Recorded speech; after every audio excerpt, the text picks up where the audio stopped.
গল্পের শুরুতে আমরা দেখি কিভাবে জাপানের রানী হেমিকো তার কালো জাদুর মাধ্যমে পুরো রাজ্য ধ্বংস করার জন্য মরিয়া হয়ে উঠেছিল। দেশকে রক্ষা করার জন্য সেনাপতিরা রানীর বিরুদ্ধে বিদ্রোহ করা শুরু করে এবং তাকে বন্দী করে এমন একটি দ্বীপে রেখে আসে যেখানে দূর দূর পর্যন্ত কোনো মানুষই ছিল না। বহু বছর পর লর্ড রিচার্ডের হাতে একটি পুরনো মানচিত্র আসে, যার মাধ্যমে জানা সম্ভব ছিল যে হেমিকোকে ঠিক কোন দ্বীপে ফেলে আসা হয়েছিল। রিচার্ড তার মেয়েকে লন্ডনে রেখে নিজে হেমিকোকে খুঁজতে বেরিয়ে পড়েছিল। এই ঘটনার 17 বছর কেটে গিয়েছে। এখন রিচার্ডের মেয়ে লরা বড় হয়েছে এবং একটি ফাইট সেন্টারে ফাইট করছে। ফাইট চলাকালে লরার প্রতিদ্বন্দ্বীর সাথে কোনোভাবেই সে পেরে উঠতে পারে না। অনেক চেষ্টা করেও লরা নিজেকে ছাড়াতে পারেনি এবং শেষ পর্যন্ত তাকে ট্যাপ আউট করে হার মানতেই হয়। তার বাবা চলে যাওয়ার পর থেকে লরা ছোটখাটো কাজ করে কোনো মতে নিজের জীবন চালিয়ে যাচ্ছিল। একদিন তার বাবার বিজনেস পার্টনার অ্যানা তার সঙ্গে দেখা করতে আসে। অ্যানা তাকে বলে, তোমার টাকার জন্য এসব করার কোনোই দরকার নেই। তোমার বাবা তোমার জন্য অনেক কিছু রেখে গিয়েছে। কিন্তু লরা তার বাবার টাকা পয়সা নিতে চায়নি। 17 বছর আগে রিচার্ড নিখোঁজ হয়েছিল। তাই অ্যানা তাকে বলে, দেখো তুমি কাগজে সাইন করে দাও যাতে আমরা রিচার্ডকে অফিসিয়ালি মৃত্যু ঘোষণা করতে পারি, আর না হলে তার সব সম্পত্তি বিক্রি হয়ে যাবে আর তোমার হাতে কিছুই আসবে না। সেই সন্ধ্যায় লরা তার বাবার কথা ভাবতে থাকে। যাওয়ার আগে রিচার্ড লরাকে একটি নেকলেস দিয়ে গিয়েছিল যা লরার মায়ের ছিল। রিচার্ড লরাকে বলেছিল, এই নেকলেসটা হাতে নিয়ে যদি তুমি কাউকে মনে করো তাহলে সেই মানুষটা বুঝে যাবে যে তুমি তাকে মনে করছো। পরের দিন লরা ক্ল্যাক হোল্ডিংস এর বিল্ডিং এ যায় রিচার্ডকে মৃত্যু ঘোষণা করার কাগজে সাইন করতে। সাইন করার আগে একজন আইনজীবী লরাকে একটি পাজেল দেয় যার নাম ছিল কালাকুরি। লরা সেই পাজেলটি নেয় এবং সেটি সমাধান করার সঙ্গে সঙ্গে একটি লুকানো চিঠি এবং একটি চাবি পায়। চিঠিতে লেখা ছিল, আমার শেষ জায়গা প্রথম শব্দ। লরার সাথে সাথে এর মানে বুঝে যায় এবং সরাসরি তার বাবার কবরের কাছে চলে যায়। কবরের পাথরে খোদাই করা তার বাবার নাম রিচার্ডের প্রথম অক্ষর আর সে চাপে। তখন সেখানে চাবি লাগানোর একটি জায়গা বেরিয়ে আসে। লারা চাবি ঢুকিয়ে ঘোরাতেই কবরের পাশের দেওয়ালটি খুলে যায় এবং সেখানে রিচার্ডের একটি গোপন অফিসও দেখা যায়, যেখানে লরার হাতে কিছু ভুয়া পাসপোর্ট আর একটি পুরনো ভিডিও ক্যামেরা ধরা পড়ে, যার মাধ্যমে রিচার্ডের একটি বার্তা রেকর্ড করা হয়েছিল। রিচার্ড সেই ভিডিওতে বলেছিল কিভাবে তার স্ত্রী মারা যাওয়ার পর সে আবারও তার স্ত্রীর সঙ্গে অন্য জগতে দেখা করার উপায় খুঁজেছিল।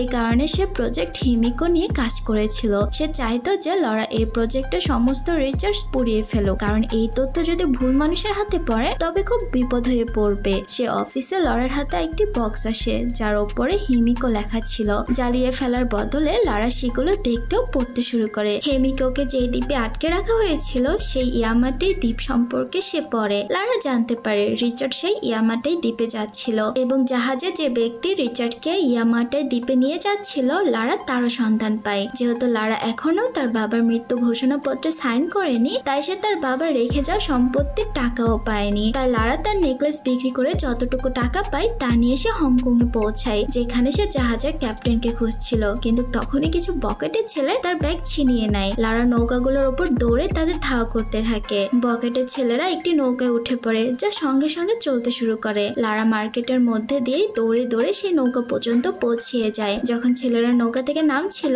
লারা কোনোভাবে একজনকে ধরে ফেলে আর তার কাছেই তার ব্যাগটা ছিল। সে ছেলে তখন ছুরি বের করে লারাকে ভয় দেখাতে চায়, কিন্তু লারা একটি হুকে ঝুলে অন্য পাশে চলে যায়। ঠিক তখনই লারা দেখতে পায় সে জাহাজ যেটাকে সে এতক্ষণ খুঁজছিল, কিন্তু ছেলেরা তখনও তাকে ছাড়েনি এবং কিছুক্ষণ পর তারা লারাকে ঘিরে ফেলেছিল। এই সময় হঠাৎ করে জাহাজের ক্যাপ্টেন লুরেন গুলি চালিয়ে ছেলেদের তাড়িয়ে দেয়। লারাকে তাড়াতাড়ি এই জায়গা থেকে চলে যেতে বলে, কিন্তু সে তখন অনেক বেশি মদ খেয়ে ফেলেছিল, ফলে নেশায় জাহাজ থেকে পড়ে গিয়ে জ্ঞান হারায়। লারা তার গায়ে পানি ছিটিয়ে তাকে জাগায় এবং নিজের বাবার লেখা চিঠি দেখে রিচার্ড সম্পর্কে জিজ্ঞেস করে। তখন লু বলে, আমার বাবার নামও লু, হতে পারে তোমার বাবার সঙ্গে আমার বাবার কথা হয়েছিল। আর সত্যি বলতে কি আমার বাবাও নিখোঁজ। এভাবে বোঝা যায় দুজনেরই বাবা একই অভিযানে গিয়েছিল এবং নিখোঁজ হয়ে গিয়েছে। লারার বাবা ডায়েরিতে কিছু কোড ছিল যেখান থেকে অনুমান করা যায় তারা কোথায় যেতে পারে। লু বুঝতে পারে এই কোডগুলো আসলে ঘড়ি কাটার মতো, এক ধরনের সময়ের ইশারা, যেগুলো ব্যবহার করে লারা মানচিত্রের একটি জায়গা চিহ্নিত করে দেয় যে দ্বীপটি ঠিক কোথায় অবস্থিত হতে পারে। লু তা দেখেই বলে, এই দ্বীপে খুবই বিপজ্জনক একটা জায়গা আছে, সেখানে যাওয়া মোটেও নিরাপদ নাই। আর তাছাড়া আমার বাবা কি হয়েছে তাতে আমার কোনো কিছু আসে যায় আসে না। কিন্তু কিছুক্ষণ পর যখন লু তার বাবার সঙ্গে তোলা ছোটবেলার একটি ছবি দেখে তখন সে আবারও চিন্তা করে। লরা তখন আশেপাশে থাকে কিছু জিনিস দেখে আন্দাজ করে তাকে বলে, তুমি হয়তো গত রাত্রে জোয়ার টাকা টাকা হেরেছো তাই না? তখন লারা সাহায্যের জন্য লোককে কিছু টাকা অফার দেয়। অবশেষে লু রাজি হয়ে যায় এবং তারা দুজনেই ইয়ামাটাই দ্বীপের দিকে যাত্রা শুরু করে। পথে লারা তার বাবার ডায়েরি পড়ে, যেখানে রিচার্ডের জিনিসপত্রের মধ্যে একটি এশিয়ান পাজল পাওয়া যায়। সেখান থেকে লারা জানতে পারে যে হিমিকোকে এক বন্ধ দরজার পেছনে বন্দি করে রাখা হয়েছে এবং সেই দরজাটি খোলার উপায় রিচার্ড খুঁজে পেয়েছিল। কিন্তু সেই দ্বীপে পৌঁছে হিমিকোর কাছে যাওয়া খুব কঠিন হতে চলেছিল এবং তার জন্য অনেক বিপদ আর বাধা পেরোতে হবে। এই মিশনের সময় রিচার্ডের উপর নজর রেখেছিল একটি সংগঠন যার নাম ছিল অর্ডার অফ ট্রিনিটি। এই সংগঠন চায় তিরস্কীয় শক্তির মাধ্যমে মানুষের উপর রাজত্ব কায়েম করতে। রিচার্ড খুব ভয় পেত যে যদি এই লোকেরা হিমিকোর শক্তি পেয়ে যায় তাহলে তারা কি করতে পারে তা কেউ কল্পনাই করতে পারবে না। এক রাতে যখন লরার ঘুম ভাঙে তখন লরা দেখতে পায় যে বাইরে ভয়ঙ্কর ঝড় শুরু হয়েছে। সে দৌড়ে জাহাজে উঠে যায়, যেখানে লু জাহাজটি আর নিয়ন্ত্রণ রাখতে পারছিল না। লারা দেখতে পায় তারা ইয়ামাটা দ্বীপের একদম কাছাকাছি চলে গিয়েছে, কিন্তু বিশাল বিশাল ঢেউ জাহাজটিকে বারবার পেছনে ঠেলে দিচ্ছে। লু তখন লারাকে বলে জাহাজ থেকে এখন আমাদেরকে নেমে যেতে হবে, কিন্তু লারা তার কেবিনে ফিরে যায় রিচার্ডের ডায়েরি নিতে গিয়ে তার সেই পুরনো পাজলটি ফেলে আসে। ঠিক তখনই জাহাজটি একটি বিশাল পাথরের সঙ্গে ধাক্কা খায় আর লারা পানিতে পড়ে যায়। ঝড় তাদের দুজনকে আলাদা করে দেয়। কষ্ট করে লারা কোনোভাবে উপকূলে পৌঁছিয়ে যায় এবং দেখে এই দ্বীপে আরো অনেক লোক আছে। ঠিক তখনই কেউ পেছন থেকে এসে তাকে আঘাত করে এবং তাকে অচেতন করে দেয়। পরের দিন যখন লারা জেগে ওঠে দেখে সে একটি তাঁবুর ভেতরে বন্দী, যেখানে তার সামনে দাঁড়িয়ে আছে একজন পুরুষ যার নাম ছিল ম্যাথিয়াস লারাকে বলে তোমার মতনই আমারও একটি মেয়ে আছে। তার উপর সে জানায় আমি এই দ্বীপ ছাড়তে পারবো না যতক্ষণ না আমার কাজ শেষ হয়। লারা তার ব্যাগ খুঁজতে গিয়ে বুঝতে পারে যে ডায়েরিটা আর নেই। তখন ম্যাথিয়াস বলে তোমার বাবার ডায়েরি এখন আমার কাছে আছে আর এখন আমার কাছে এইসব তথ্য আছে যা আমার দরকার ছিল। ম্যাথিয়াস জানায় আমরা তোমার বাবাকে বন্দি করেছিলাম, কিন্তু সে আমাদের কথা শুনতে চায়নি, তাই বাধ্য হয়ে তাকে হত্যা করতে হয়েছে। এই কথা শুনে লারা হৃদয় ভেঙে যায়। সে বুঝে যায় তার বাবার বেঁচে নেই। লারা যখন তাঁবুর বাইরে বের হয় সে দেখে শ্রমিকরা বিস্ফোরণের সাহায্যে পাহাড় ধ্বংস করার চেষ্টা করছে। ঠিক তখনই যখন লারাকে বন্দি করে অন্য কোথাও নিয়ে যাওয়া হচ্ছিল সে দেখে লোককেও তারা বন্দি করে ফেলেছে এবং তাকে দিয়ে জোর করে কাজ করিয়ে নিচ্ছে। এরপর ম্যাথিয়াস সবাইকে বলে এখান থেকে আমাদের অন্য জায়গায় যেতে হবে। রাস্তায় যাওয়ার সময় লু লারাকে বলে এই দ্বীপে যারা কাজ করছে তারা হয়তো জেলে যাদের নৌকা ডুবে গিয়েছে, হয়তো এমন মানুষ যারা এই স্মাগলদের জালে ফেসে গিয়েছে। তখন লারা তাকে বলে ম্যাথিয়াস আমার বাবাকে মেরে ফেলেছে। এরপর লুও জানতে পারে যে তার বাবা এই দ্বীপেই খুন হয়েছে। এই সত্য জেনে দুজনেই ভীষণ ভেঙে পড়ে। লারার চোখে পানি আসে এবং সে লোককে বলে আমার দোষ, আমি তোমাকে এই ভয়ঙ্কর জায়গাটাই টেনে এনেছি। এতক্ষণে রিচার্ডের ডায়েরি থেকে ম্যাথিয়াস হিমিকোর সমাধির প্রবেশ পথ খুঁজে পেয়েছে। সব শ্রমিক এমনকি লারা ও লুকেও বাধ্য করা হচ্ছে সে প্রবেশদ্বার পরিষ্কার করতে। সে সময় এক বৃদ্ধ শ্রমিক দুর্বল হয়ে পড়ে। তাকে উঠতে না দেখে একজন গার্ড বলে এই বুড়ো উঠে দাঁড়াও আর তাড়াতাড়ি কাজ করো। তখন লারা ও লু এগিয়ে সে বৃদ্ধর পক্ষে দাঁড়িয়ে গার্ডের সঙ্গে লড়াই করে, কিন্তু হঠাৎ পেছন থেকে ম্যাথিয়াস এসে নিজে বৃদ্ধকে গুলি করে হত্যা করে। এই দৃশ্য দেখে সবাই স্তম্ভ হয়ে যায়। লু তখন একটি গাছের ডাল ছুঁড়ে দেয় গার্ডের দিকে যাতে লারা পালাতে পারে। লারা দৌড়ে পালাতে শুরু করে, কিন্তু একজন বন্দুক তুলে তাকে লক্ষ্য করে। সেই মতো লু ঝাঁপিয়ে পড়ে এবং লারাকে বাঁচায়। এরপর সুযোগ পেয়ে লুও তার পেছনে দৌড় দেয়, কিন্তু ম্যাথিয়াস তার হাতে গুলি করে। এরপর লারা একটি উঁচু পাহাড়ে ওঠে, একটি ভাঙা গাছের গায়ে ভর করে পার হওয়ার চেষ্টা করে, কিন্তু গুলি বর্ষণের কারণে সে নদীতে পড়ে যায়। পানি থেকে বেরোনোর চেষ্টা করতে থাকে। সে এক বিশাল ঝর্ণার কাছে পৌঁছায়। লারা ভেঙে পড়া একটি বিমানের ডানাটি ধরে ফেলেছিল এবং কোনোভাবে তার উপর উঠে পড়ে, কিন্তু দুর্ভাগ্যবশত তার ওজনের কারণে সে জীর্ণ বিমান ভাঙতে শুরু করে। লারা দ্রুত বিমানের মূল অংশের দিকে দৌড় দেয় এবং ডানা ভেঙে পড়ার আগে সে ঝাঁপ দিয়ে বিমানের ভেতরে ঢুকে পড়ে, কিন্তু এইবার পুরো বিমানটাই ভেঙে পড়তে শুরু করে এবং শেষমেশ দুই পাহাড়ের মাঝে আটকে যায়। সৌভাগ্যক্রমে লারার চোখে পড়ে একটি পুরনো প্যারাসুট, আর ঠিক যখনই সে নিচে পড়ে যাচ্ছিল সে প্যারাসুটটি খুলে দেয়। কোনোভাবে বেঁচে গিয়ে সে জঙ্গলের মধ্যে পড়ে। সেখানে একটি গাছের ধারালো ডালের সঙ্গে তার পেট ঢুকে যায়। ব্যথায় চিৎকার করে সে কাঠের ডালটি টেনে সে বের করে। এরপর সে পাশের একটি গুহায় রাত কাটানোর সিদ্ধান্ত নেয়। ঘুমানোর সময় সে কিছু আওয়াজ শুনতে পায়, তাই সে বাইরে বেরিয়ে আসে। ঠিক তখনই হঠাৎ ম্যাথিয়াসের লোক র্যাকেট এসে তাকে ধরে ফেলে। বাঁচার জন্য লারা র্যাকেটের হাতে কামড় দেয়। সে নিজের সব শক্তি দিয়ে তার সঙ্গে লড়াই করতে থাকে, কিন্তু র্যাকেট আবারও তাকে তুলে মাটিতে আছড়ে ফেলে এবং তার নিঃশ্বাস বন্ধ করে দেওয়ার চেষ্টা করতে থাকে। তখনই লারা একটি পাথর তুলে র্যাকেটের মাথায় আঘাত করে। এরপর সে র্যাকেটকে টেনে নিয়ে তার মুখটি কাঁধার নিচে চেপে ধরে যাতে সে নিঃশ্বাস নিতে না পারে। কিছুক্ষণ পরে র্যাকেট মারা যায়। লারা তখনও এই ধাক্কা সামলাতে পারছিল না যে সে একজন মানুষকে মেরে ফেলেছে। ঠিক সেই সময় অন্ধকারের মাঝে একজন মানুষের ওপর তার চোখ পড়ে। লারা কোনো কিছুই না ভেবে তার পেছনে ছুটে যায়। সে দেখে লোকটি একটি পাহাড় বেয়ে উপরে উঠছে, আর যখন সে তার কাছাকাছি পৌঁছায় তখন সে দেখে এটার কেউই নয়, বরং সে তার নিজের বাবা রিচার্ডই ছিল। রিচার্ড ভাবতে লাগে এটা হয়তো কেবল তার মায়া, কিভাবে তার মেয়ে এখানে আসতে পারে। কিন্তু লারা তাকে বিশ্বাস করায় যে সে সত্যি এখানে এসেছে।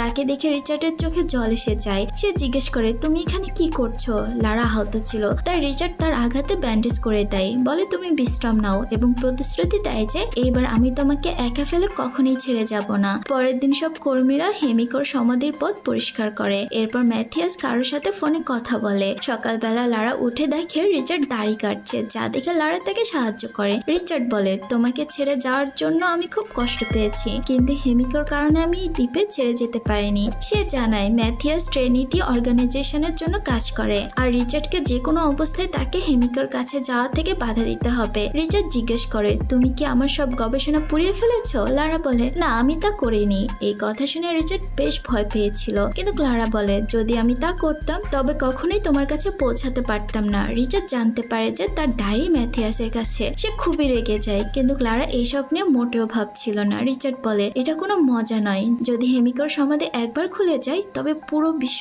ধ্বংস হয়ে যেতে পারে। লারা ঠিক করে যে সে ম্যাথিয়াসের ফোন ব্যবহার করে সেখান থেকে বের হবে, কারণ এত সংখ্যক সৈনিকের সঙ্গে একা লড়া করা তার পক্ষে কোনোভাবেই সম্ভব নয়। সে সেখানে রাখা ধনুক আর তীর তুলে নেয় এবং ম্যাথিয়াসের অবস্থান স্থলের দিকে যেতে লাগে। লারা কৌশলে লুকিয়ে ম্যাথিয়াসের তাঁবুতে ঢুকে যায়, কিন্তু কিছুক্ষণ পর ম্যাথিয়াস নিজে এসে সেখানে পৌঁছায়, তাই লারাকে লুকিয়ে যেতে হয়। ম্যাথিয়াসের ফোনে একটি মেসেজ আসে যে তার বস শীঘ্রই এখানে পৌঁছাবে, কিন্তু এখনো ম্যাথিয়াসের কাছে প্রবেশদ্বার খোলার কোনো কোডই আসেনি। লারা তাঁবু থেকে বেরিয়ে আসে এবং লুককে দেখতে পায়। লারা সেই গার্ডকে তীর দিয়ে আঘাত করে, যিনি কর্মচারীদের ওপর নজর রেখেছিল। এরপর সে লুকে সকল কর্মচারীর অস্ত্র সংগ্রহ করতে বলে, আর সে সেই সময় ম্যাথিয়াসের ফোন চুরি করার চেষ্টা করবে। যখন ম্যাথিয়াস তাঁবু থেকে বের হয়, লারা দৌড়ে তাঁবুর দিকে যায় সে ফোনটি চুরি করার জন্য, এবং শেষমেশ তা চুরি করতে সফল হয়। তখন সে দেখে রিচার্ড সেখানে চলে এসেছে। ফলে ম্যাথিয়াস দ্রুত রিচার্ডকে দেখতে পেয়ে তাকে ধরে ফেলে এবং নানা ধরনের টর্চার করতে শুরু করে।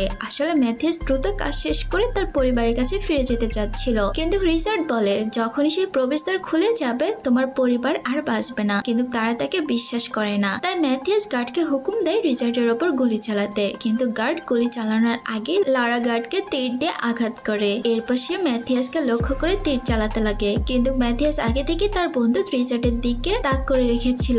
তবে ম্যাথিয়াস জানতো লারা বিশ্ব যে ধ্বংস হয়ে যাবে এই কথার উপর বিশ্বাস করে না। সেজন্য ম্যাথিয়াস চেয়েছিল লারা তার বাবাকে দিয়ে যে কোনো ভাবেই হোক এই প্রবেশদ্বার খুলে রাজি করানোর চেষ্টা করে। অনেক চিন্তা ভাবনার পর লারা সিদ্ধান্ত নেয় যে এতদিন পর তার বাবাকে সে পেয়েছে, এখন তার আর কিছুই হতে দিতে পারে না। লারা তখন বলে আমি জানি প্রবেশদ্বার কিভাবে খুলতে হয়, ঠিক যেমনটা আমি এখানে আসার আগে সে পুরনো ধাঁধাটি সমাধান করেছি, ঠিক এইভাবে আমি প্রবেশদ্বারটিও খুলতে পারবো। এরপর লারা দরজার উপর লাগানো চাকাগুলো ঘোরাতে শুরু করে এবং সাথে সাথে প্রবেশদ্বারের দরজা খুলে যায়। লারা, রিচার্ড, ম্যাথিয়াস এবং তার পুরো দল তখন ভেতরে প্রবেশ করে, যেখানে রানীর সমাধি রাখা ছিল। ভেতরে ঢুকে তারা একটি তীব্র হাওয়ার ঝাঁকুনি অনুভব করে, যেটাকে রিচার্ড মনে করে সেটা হলো হেমিকের শ্বাস প্রশ্বাস। কিন্তু ম্যাথিয়াস বলে এক ব্যক্তির শ্বাস এত শক্তিশালী হতেই পারে না। ইতিমধ্যে লারা ভুলবশত একটা ট্রিগারে পা রেখেছিল, যার ফলে মাটির নিচ থেকে একটি ফাঁদ বেরিয়ে আসে এবং গার্ডকে মেরে ফেলে। এরপর তারা এক গভীর গর্তের সামনের দিকে পৌঁছিয়ে যায়। সেই গর্তে শুধু মৃত মানুষের হাড়গুলো ছড়িয়ে ছিটিয়ে ছিল।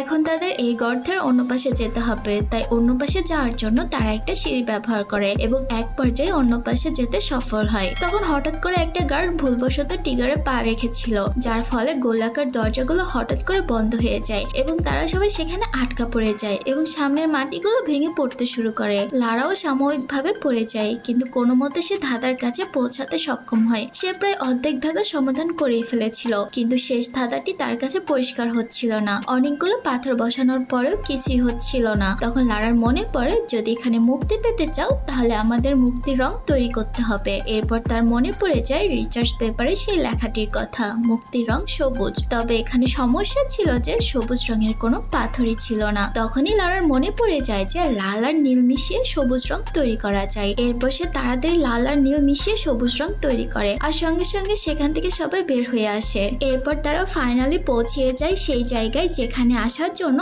এতগুলো মানুষ তাদের প্রাণ হারিয়েছিল। হ্যাঁ, এটাই সেই জায়গা যেখানে রানীর সমাধি রাখা হয়েছিল। লোকগুলো যখন সমাধির কাছে যায় তখন তারা ঢাকনাটি সরায়। তখন তারা দেখতে পায় সে রানীকে, যিনি এখনো ঘুমন্ত অবস্থায় জীবন্ত মানুষের মতো দেখাচ্ছিল। কিন্তু চোখের সামনে মুহূর্তের মধ্যেই সেই সাদা আবরণের মানুষটি একেবারে শুকিয়ে কঙ্কালে পরিণত হয়ে যায়। আর যখনই তাদের দলের একজন সেই রানীকে তুলতে যায় তখন তার হাতে কি যেন হয়ে যায়, আর সে সেখানে কষ্টে ছটফট করতে করতে মারা যায়। এরপর লারা চারপাশে তাকিয়ে চিত্রকর্মগুলো খেয়াল করে, ধাঁধাগুলো সমাধানও করে এবং তার মাথায় একটা ব্যাপার স্পষ্ট হয়ে যায়। সে বুঝে যায় আসলে এই রানী কোনো জাদুকরী ছিল না, বরং তার সময় এক সাধারণ রানী ছিল। কিন্তু তার সময় সে এক ধরনের সংক্রমণে আক্রান্ত হয়েছিল, যার ফলে সে যাকে স্পর্শ করত সেই মানুষই সংক্রমিত হয়ে যেত এবং যন্ত্রণায় ছটফট করতে করতে মারা যেত। এই জিনিসটার সঙ্গে কোনো জাদুবিদ্যার সম্পর্ক ছিল না এবং এই কারণে তাদের দলের একজন সদস্য মারা যায়। এরপর যখন সবাই এই সত্যটা বুঝতে পারে তখন তারা সেই গ্যাং লিডারকে অনুরোধ করে যেন রানীকে বাইরে না নিয়ে যায়, কারণ এতে বিশাল সমস্যা হয়ে যাবে। কিন্তু সে কিছুতেই কিছুই শুনতে চায় না,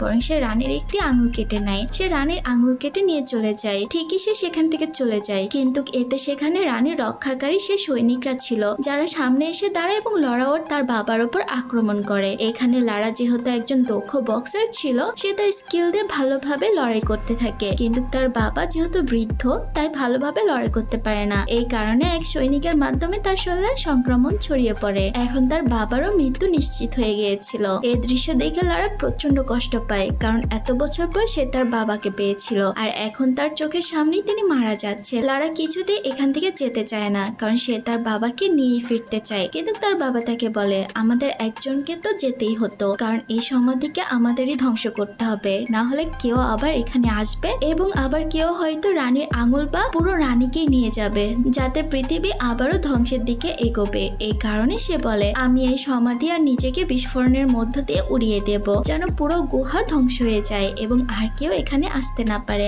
লারার একেবারে এই সিদ্ধান্তে মত ছিল না, কিন্তু বাবার কথায় তাকে বাধ্য হয়ে সেখান থেকে চলে যেতে হয়। যাওয়ার আগে সে শেষবারের মতো বাবাকে বিদায় জানায় এবং সেখান থেকে সোজা সে রওনা হয় গ্যাংয়ের লিডারকে খুঁজে মারতে। অবশেষে সে গ্যাংয়ের লিডারকে খুঁজে পায় এবং তাকে ভালোভাবে মারধর করে। এরপর লারা সে রানীর কাটা আঙ্গুলটি মিথিয়াসের মুখে গুঁজে দেয়, যার ফলে সেও সংক্রমণের শিকার হয়ে যন্ত্রণায় ছটফট করে মরতে থাকে। এরপর লারা তাকে সরাসরি কঙ্কালের মাঝে ছুঁড়ে ফেলে দেয়। অন্যদিকে রিসার্ট বিস্ফোরণে উড়ে গিয়েছিল। সময় গড়াচ্ছে আর লারা দ্রুত দৌড়াতে থাকে, কিন্তু শেষ মুহূর্তে গুহার শেষ পর্যন্ত পৌঁছাতে পারে না। সে মাঝপথে আটকে যায়। তবে ভাগ্য ভালো ছিল তার, কারণ অন্যদিকে লু উপস্থিত ছিল, সে তাকে বাঁচিয়ে ফেলে। এরপর একটি হেলিকপ্টারের সাহায্যে তারা সবাই নিরাপদে ফিরে আসে। শহরে ফিরে এসে অবশেষে লারা তার বাবার সম্পত্তিতে সই করে নেয়, মানে এখন সব সম্পত্তি লারার নামে হয়ে গিয়েছে। কিন্তু ঠিক তখনই সে খেয়াল করে সবকিছুর ওপর তার নাম সই করা হলেও একটি কাগজে সে সই করে দিয়েছিল, যার মাধ্যমে তার বাবার কোম্পানি অ্যানার নামে হয়ে গিয়েছিল।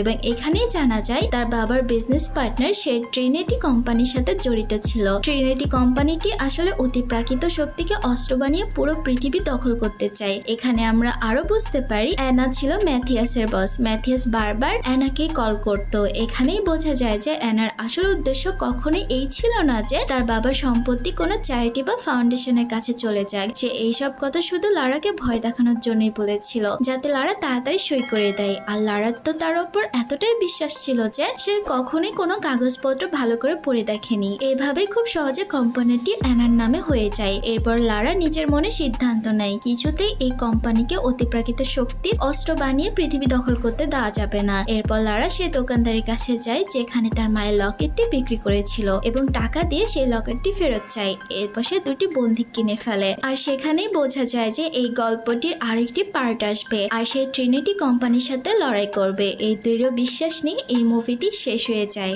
তো বন্ধুরা, এই ছিল আজকের মুভি এক্সপ্লেনেশন। কেমন লাগলো অবশ্যই কমেন্টে জানিয়ে দেবেন। আর আমার এক্সপ্লেনেশন এবং সবকিছু যদি আপনাদের কাছে ভালো লাগে তাহলে অবশ্যই আমার চ্যানেলটিকে সাবস্ক্রাইব করে, লাইক করে, শেয়ার করে আমার পাশেই থাকবেন। আপনারা যদি আপনাদের জেলাটা লিখে দেন তাহলে আমি বুঝতে পারবো আমার বন্ধুরা কোথা থেকে আমাকে দেখছে। তাহলে আর দেরি না করে তাড়াতাড়ি কমেন্টে লিখে দেন আপনি কোন জেলা থেকে বলছেন। তো এতক্ষণ পর্যন্ত আমার সাথে থাকার জন্য আপনাদেরকে অবশ্যই অনেক অনেক ধন্যবাদ। আল্লাহ হাফেজ।